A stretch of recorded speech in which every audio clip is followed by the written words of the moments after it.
There's an old joke about a drunk guy out in the middle of the night, on his hands and knees in the middle of the street under a street lamp, searching for something. Soon enough, a police officer walks over to him and says, "Sir, what are you looking for?" And the guy says to him, my keys, I can't go anywhere without my keys." And so the officer says to him, "All right, let me give you a hand." So he gets down on his hands and knees, and for the next 5 or 10 minutes, they crawl around under the streetlight searching for the keys. Eventually, the officer realizes it's a fruitless search, and so he stands up and says, "Sir, just out of curiosity, where was the last place that you had your keys?" And the drunk guy says, "Over there in the park, that's where I lost them." The officer says, "Then why are we searching here?" The drunk guy looks back at him and says, "Well, hello, this is where the light is."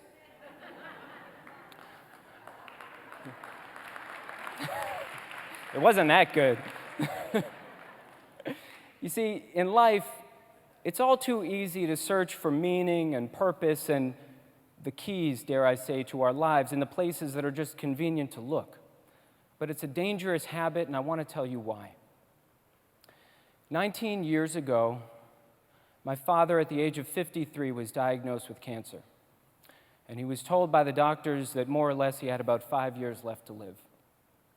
And almost immediately, just like that, as soon as the diagnosis set in, he started to reorient his life around what mattered most to him, around who mattered most to him, around his values, his principles. But I went the opposite direction. You see, I was so desperate to help out, to give back, but I was completely helpless. I didn't know where I could do that until I noticed that his work started to slow down as his treatments ramped up.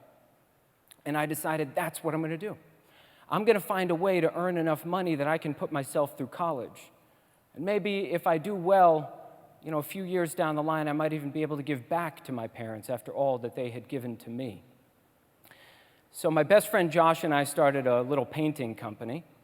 And during the semester, on nights and weekends, we would go out to trade shows and do estimates and sales and hire painters and negotiate contracts. And soon enough, business was doing pretty well. And actually, that first summer, business was really booming. We launched that company, and we were doing really well. And I felt like $1 million. Now, not literally $1 million. We weren't actually good painters. But I felt like $1 million because that's what I was focusing on doing. Now, fast forward 3 years. My father's cancer comes out of remission. It came back with a vengeance. And soon enough, he was told that he had only about 30 days left to live. And I panicked. You see, I so desperately wanted to show him that this thing I'd been focusing on so much, this North Star, that I was getting closer, that I was doing well, that I was making money, because I thought that's what mattered. And in this sort of crazy, convoluted way, I thought maybe it would relieve his burden a little bit if he knew that at least financially we might be okay in the long run. So I did this very silly thing, and I went out and I bought a silver Audi A6. Had black leather interiors, a 6-speed transmission, twin turbochargers, and I drove it off the lot like I just stole the thing. And I got back to our neighborhood, and I picked him up, and I took him for a ride around the block. I must have hit 60 down the side streets and 35 around the corners because he was holding onto that handle the whole time. And we got back into my driveway, and I pulled up maybe 4 or 5 feet away from his old car, which was a teal Volvo station wagon. Now, this car probably had 150,000 miles on it. Soccer miles, pickup and drop-off miles, family road trip miles. They were good miles on that car. And he gets up out of my car, the Audi, and he takes these 3 very deliberate steps away from the Audi and towards the Volvo. And he rests his weight on the hood of the car, just like he had done 100 times before that. And he looks at me, standing next to my Audi, and he says, "Elan, congratulations. I know how hard you worked to get that car, and I'm really proud of you, son." He said, "It's a beautiful car. Maybe drive it a little safer, stop driving like a maniac, but you should drive it in good health and enjoy it. Congrats." And then he pauses, and he says, "Believe it or not, since I can't drive anymore, I would have been happy to just give you the Volvo. I know it's not much, it's not fast, it's not fancy, but it's got good bones. And he smiled at me, and I took his hand, and we walked inside. And he fell asleep on the couch, and soon thereafter he went into a coma, and he died about a week after that. And as it turns out, that was the last conversation that I ever had with my father. You see, remember that old joke that I told you before? I was the drunk. I was the one who was searching for meaning in a bank account, when in truth the keys to my life were right around the corner. They were just out of sight. And I know what happened. I got caught up in what Eric Ries, the founder of Lean Startup, what Eric Ries calls vanity metrics. You see, vanity metrics are things that you can measure that don't really matter. And when you focus on them or make decisions based on them, you'll end up off course. You'll lose your way, like I did. And moreover, vanity metrics lead to vanity actions, things that you do that don't matter. And then those lead to vanity values, things that you start to hold near and dear to your soul that might have actually no connection to what your real core values are. Your values become a mere byproduct of what you happen to be measuring at the time. So I ask you this: how is it that you measure your life? What are the metrics by which you guide your own decisions? Now, maybe you've got a Fitbit or a smartwatch. Anyone have one in the audience? So you can probably tell me exactly how many steps you took yesterday, right? But my question to you is, how many of those steps did you take with purpose?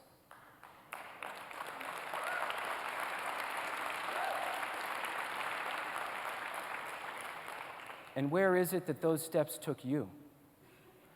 Or maybe you've got Instagram and Twitter, you've got tons of followers. You can probably tell me down to the decimal how many followers you have, right? But my question is this: with all of those followers in tow, where is it that you hope to lead them? And maybe you're a student in the room, reminded often of what your GPA is or your SAT score. But if you focus too much on those, you might end up failing the most important test of your life, like I did. So after my father passed away, I swore to myself and to the universe, whoever was listening, that I was going to break free of this vicious cycle, and I was going to commit my life to a virtuous cycle. I was going to start with what matters most to me in this world, which is about leaving it even just a little bit better than I found it. And I was going to become a rabbi. And I did.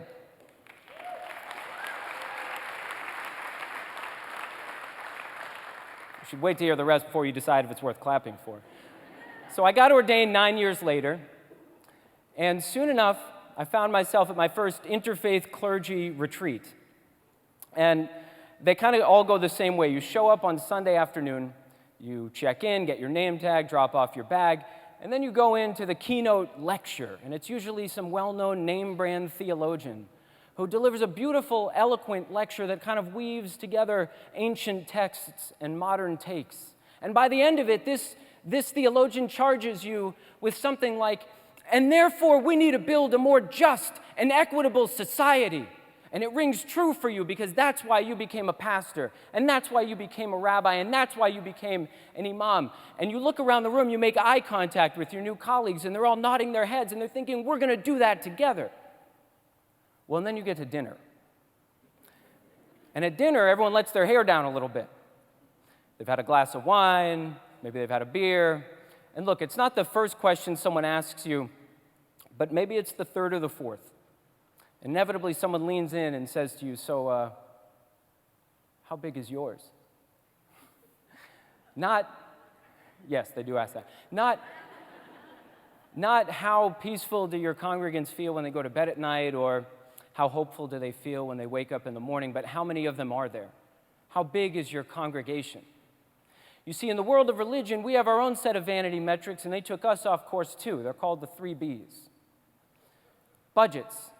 How much money does your organization bring in? Buildings. How many square feet of real estate do you have? And then the third, everyone's favorite, is butts.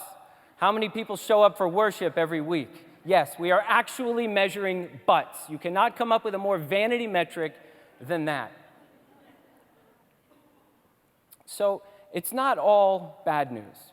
And the truth is, that not one of those clergy people at any one of those conferences stood up on the day of their ordination and looked up to the heavens and thought, I can't wait to go out there and reduce human beings to numbers on a spreadsheet. But when you build your business or your life around vanity metrics, it doesn't matter what your core values are. They're just a byproduct of what you happen to measure. So let's take a deeper look at those 3 Bs.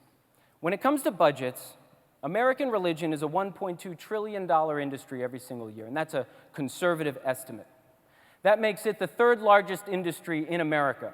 And while we love to worship at the altars of the market caps of Amazon and Apple and Google and Facebook, when it comes to revenue, they look up to religion.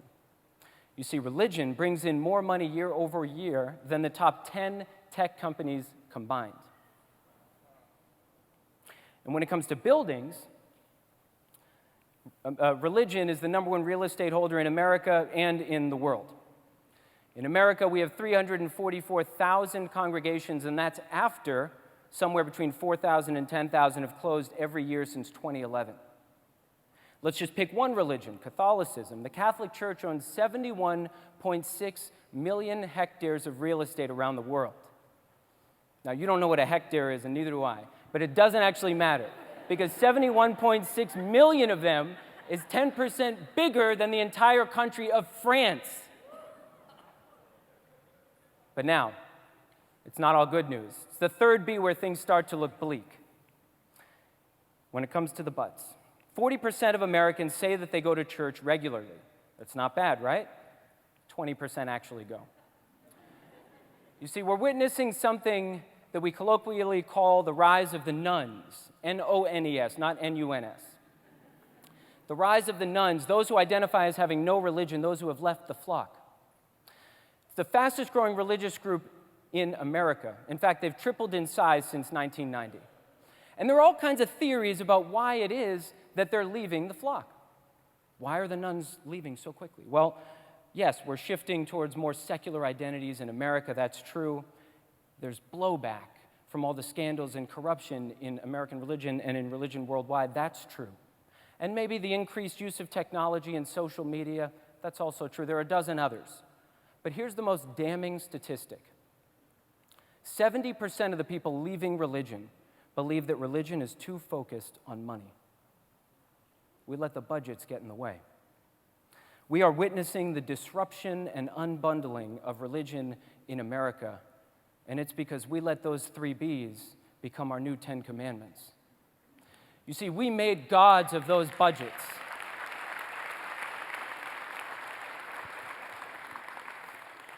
We made gods of those budgets, and we focus too much on using people to build religion and not the other way around. And we made gods of those buildings, worshiping our own stained glass sanctuaries, while time and again we failed to provide sanctuary for the people in our midst who needed it most.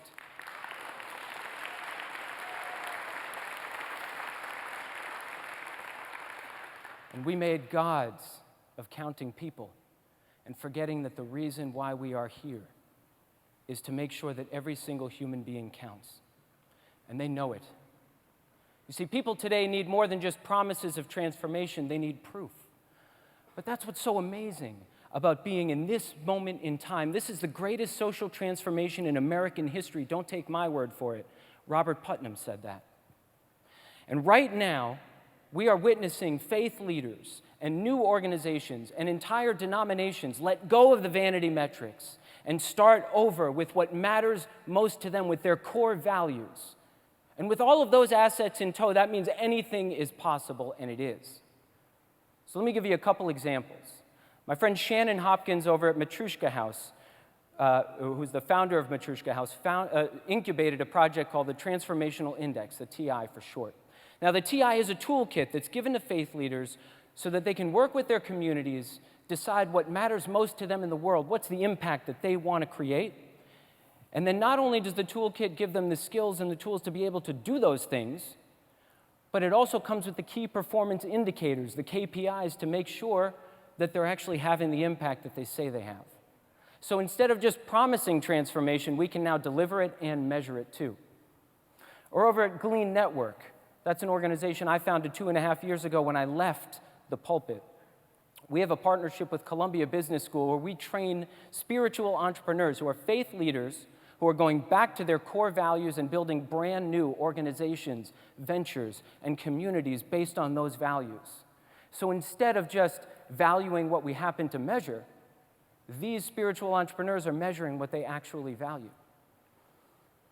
You see, just like my dad's old Volvo, religion still has good bones. It's got a lot of miles left.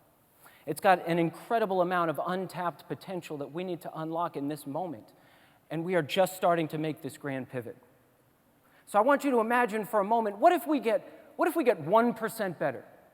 Well, that means that $12 billion a year can go towards helping people become more resilient, more loving, more gracious versions of themselves. What if we got 10% better?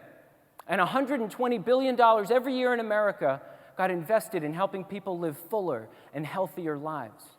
Or what if, let's get crazy, we got 100% better, and $1.2 trillion every year got invested in building new communities that are just, equitable, vibrant, and restorative. And we built those communities together. I mean, can you imagine if that's possible? It is. We're close. We are on the cusp of a brand new reformation. But this one is going to last longer than 500 years. We are on the cusp of reorienting a 10,000-year-old industry around what matters most, and it's exhilarating to imagine what's possible. But in truth, I'm well aware that it's going to take more time, more talent, more treasure than we have now, and I know, even though I know religion will get back on track, it's not going to happen in my lifetime, and I'm okay with that. You see, it's not the most important thing that came out of my conversation with my father in the driveway 15 years ago. All these years I've wondered to myself, what must it have been like at age 53 to be told that everyone you love, everything you love, is going to be taken away from you in 5 years' time? But every time my mind has wandered into imagining that moment, it gets too scary, it's too overwhelming, and I retreat. But recently, I trudged through the pain and the fear and the too muchness of that moment, and I came out with something new. It was a revelation of sorts. I came out with my father's sense of urgency from those last 5 years of his life. Now, I know it's not the same thing, but I can feel it in my bones when my wife and I bless our children on Friday night. And I can feel it in my bones when I hold her hand and we walk around the neighborhood that we love so much. And I can feel it in my bones when I hear the chillingly inspiring stories of our spiritual entrepreneurs that we support at Glean Network. You see, after this new revelation, I decided that I'm going to live my life as if I'm only promised 58. And everything after that, and God willing, there will be many years after that, but everything after that is going to be icing on the cake.